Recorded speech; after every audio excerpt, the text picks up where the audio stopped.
When a series of storms tore through Angleton and Brazoria County last month and ripped up homes and tore down trees, a lot of homeowners suffered damage. But one woman, Tamika Sasser, who is blind and lives alone with her 4 dogs, was left homeless. It happened after a tree destroyed the entire electrical box outside her home and cut off all electricity. With no way to pay for the tens of thousands of dollars in damage, she reached out to Bill Spencer and the Spencer Solves It team. When a massive windstorm combined with heavy rains ripped through Angleton last month, tearing down trees and pulling entire buildings apart, Tamika Sasser, who is blind and lives alone, could only sit there trembling inside her home, praying she would survive.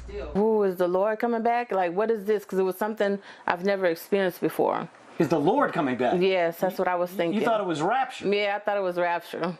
Was that bad? It was that bad. Luckily, Tamika was not hurt, but a massive tree in her backyard came crashing down, ripping up the power lines and completely destroying the electrical box that feeds electricity to her house, making Tamika's home unsafe and unlivable. Homeless. I didn't have, I didn't know what I was going to do. I was basically homeless.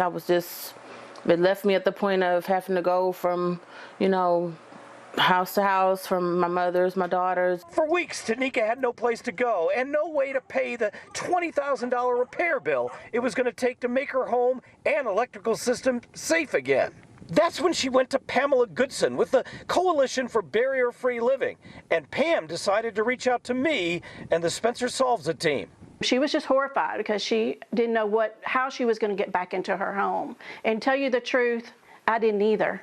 I had no idea what I was going to do. Pam did contact me, and I immediately contacted the electrical pros at Abacus Plumbing, Air Conditioning, and Electrical.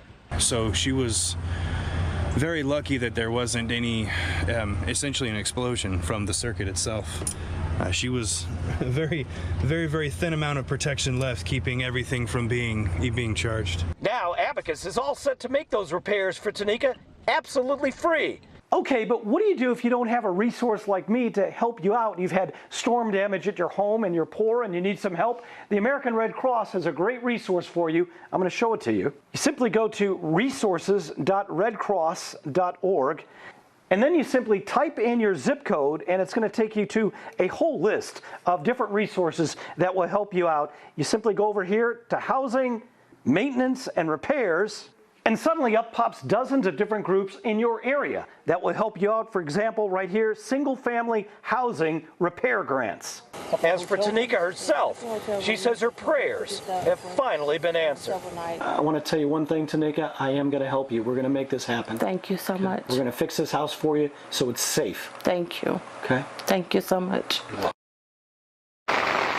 And can you believe it? This all happened. This storm actually hit on Tamika's birthday, and she thought she was going to lose her modest little home altogether. But thanks to Abacus, we're going to get this job done. They're going to be replacing that very expensive electrical box, most of the wiring, putting in all new smoke detectors and carbon monoxide alarms. It's a big job. We're going to get started on that work right away, and we'll bring you the results of this project next week. Live in Angleton, Bill Spencer, KPRC 2 News.